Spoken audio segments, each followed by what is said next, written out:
সারা দুনিয়া এক বাক্যে মেনে নিয়েছিল ইরান তো এই যুদ্ধে হারছেই, শুধু কত দিনে হারবে সেটা নিয়ে বরং আলোচনা করা যাক। কিন্তু যুদ্ধের প্রায় 1 মাস পর আপনি যদি যে কোনো পশ্চিমা মিডিয়ার টক শো দেখেন, সেখানে আলোচকরা এক বাক্যে বলে দিচ্ছেন বল এখন ইরানের কোর্টে। বাস্তবেও দেখা যাচ্ছে সব দিক থেকে সুখবর পাচ্ছে ইরান। একদিকে ইসরায়েলের প্রতিরক্ষা ব্যবস্থা দিন দিন ভেঙে পড়ছে, অন্যদিকে ইসরায়েলি আবার স্বীকার করছে ইরান অবিশ্বাস্য দ্রুত গতিতে তাদের মিসাইল উৎপাদন ব্যবস্থা সচল করে ফেলেছে। সেনা সংকটে ইসরায়েল, হরমুজ প্রণালীর পুরো নিয়ন্ত্রণ ইরানের হাতে। আর যুদ্ধ বন্ধ করতে মরিয়া ডোনাল্ড ট্রাম্প স্বীকার যাচ্ছেন যুদ্ধে আসতে তাকে রীতিমতো ব্যবহার করেছে ইসরায়েল।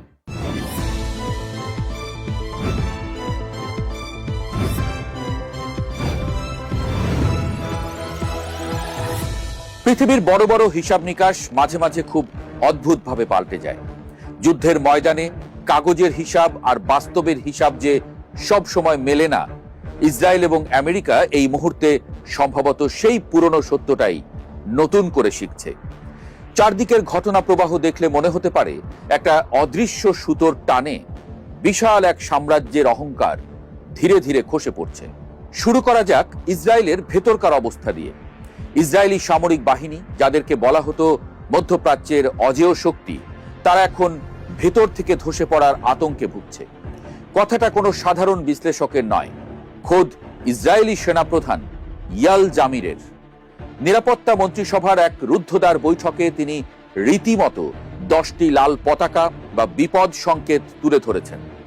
গাজা, লেবানন, সিরিয়া এবং পশ্চিম তীর, একসঙ্গে এতগুলো ফ্রন্টে লড়তে গিয়ে ইসরায়েলি সেনারা এখন চূড়ান্তভাবে ক্লান্ত। সেনাপ্রধান স্পষ্ট জানিয়ে দিয়েছেন রিজার্ভ বা অতিরিক্ত বাহিনী আর বেশি দিন এই বহুমুখী যুদ্ধের চাপ সহ্য করতে পারবে না। অতি গোঁড়া ইহুদিদের সেনাবাহিনীতে নিয়োগ দিতে না পারা এবং রিজার্ভ আইন সংশোধনে সরকারের ব্যর্থতা এই সংকটকে আরো গভীর করেছে। পরিস্থিতি এতটাই শোচনীয় যে অবস্থা যেমন, তাতে স্বাভাবিক অবস্থায় দায়িত্ব পালনের সক্ষমতাও হয়তো শিগগিরই হারাবে ইসরায়েলি সেনাবাহিনী, এমন আশঙ্কা খোদ ইসরায়েলি সেনাপ্রধানের। সেনাদের এই ক্লান্তির পাশাপাশি ইসরায়েলের সবচেয়ে বড় গর্বের জায়গাটিতেও চিড় ধরেছে। সেটি হলো তাদের আকাশ প্রতিরক্ষা ব্যবস্থা। দক্ষিণ ইসরায়েলের বাসিন্দারা রাস্তায় দাঁড়িয়ে যখন আকাশে ইন্টারসেপ্টর ক্ষেপণাস্ত্রের বিচ্ছুরণ দেখেন, তখন তিনি নিজেও হয়তো ভাবেননি যে এই আলোর খেলা তাদের বাঁচাতে পারবে না। ডিমোনা এবং আরাদের মতো সংরক্ষিত এবং স্পর্শকাতর আবাসিক এলাকায় ইরানের ব্যালিস্টিক ক্ষেপণাস্ত্র সরাসরি আঘাত এনেছে। 115 জনের বেশি মানুষ আহত হয়েছেন, যাদের মধ্যে 11 জনের অবস্থা আশঙ্কাজনক। ডিমোনার বাসিন্দারা তো সাইরেন শোনার সুযোগই পাননি। বিস্ফোরণের ধাক্কায় বিছানা থেকে ছিটকে পড়ে জ্ঞান হারাচ্ছেন সেখানকার বাসিন্দারা। পরে পড়ে থাকে শুধু ধ্বংসস্তূপ।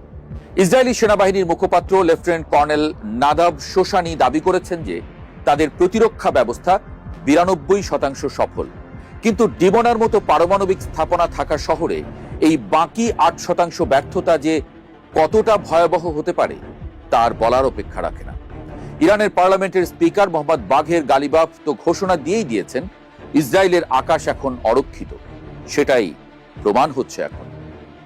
বিশ্লেষকদের মতে এই অরক্ষিত হওয়ার পেছনে শুধু কারিগরি ত্রুটি দায়ী নয়, দায়ী অর্থনীতির এক নিষ্ঠুর হিসাবও।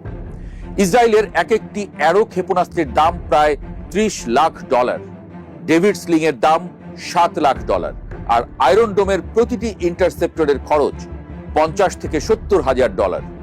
সেখানে ব্যাকআপ হিসেবে থাকা মার্কিন থার্ড ব্যবস্থার এক একটি ইন্টারসেপ্টরের দাম প্রায় $1.5 কোটি।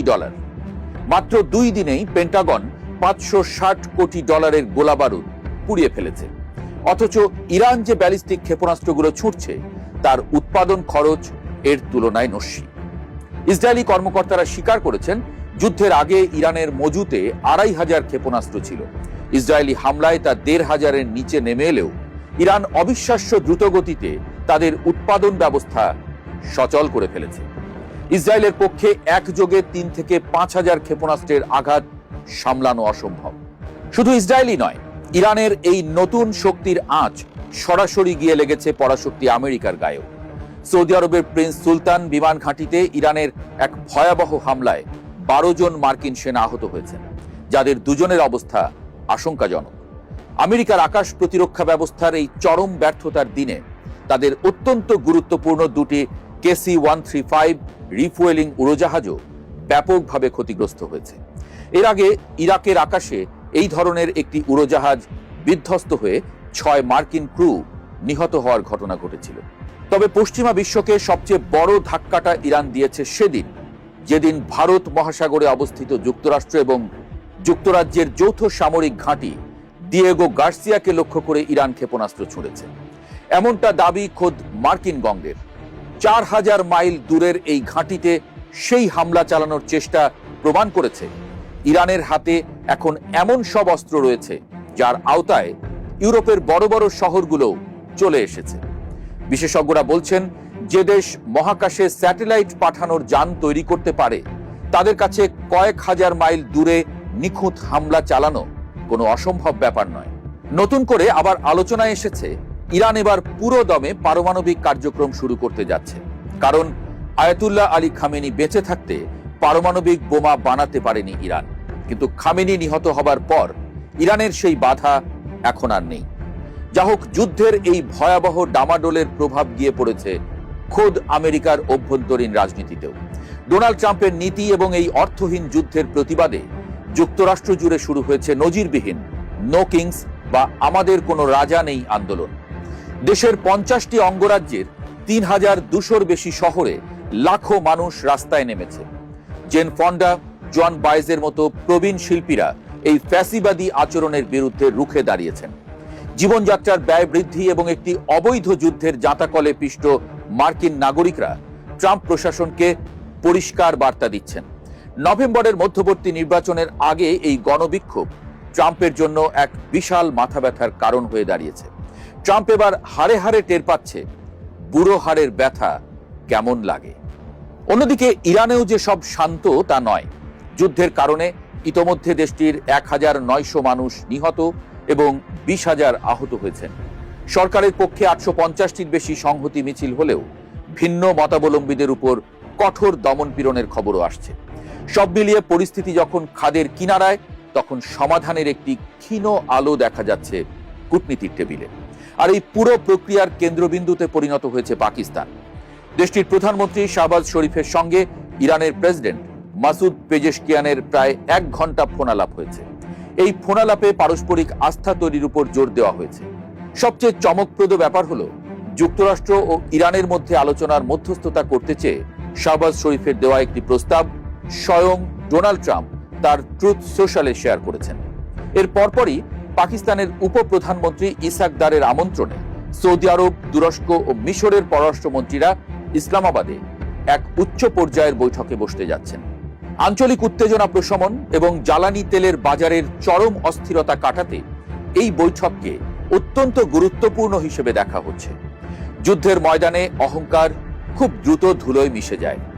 যে ইসরায়েল আর আমেরিকা ভেবেছিল ইরানকে চোখের পলকে গুড়িয়ে দেবে, তারা আজ নিজেদের অভ্যন্তরীণ সংকট, প্রতিরক্ষা ব্যবস্থার ফাটল আর অর্থনৈতিক রক্তক্ষরণের সামনে দিশেহারা। আর ইরান সমস্ত হিসাব উল্টে দিয়ে এক অদ্ভুত নীরব আত্মবিশ্বাসের সঙ্গে দাবার ছকে নিজেদের ঘুঁটি সাজিয়ে চলেছে। বল যে এখন আসলেই ইরানের কোর্টে, তার বলার অপেক্ষা রাখে না। একটা মজার কথা বলি শোন। দ্য প্রেস অনেক আগে থেকেই ট্রাম্পকে সতর্ক করে আসছিল, ইরানে যেও না, গেলে ফিরতে পারবে না মান সম্মান নিয়ে। প্রেসকে সাবস্ক্রাইব করে রাখলে তার কাছে নিশ্চিত এই বার্তাটি পৌঁছতো। তাহলে এমন দুর্দিন হয়তো ট্রাম্প বেচারাকে দেখতে হতো না। আফসোস, বড়ই আফসোস।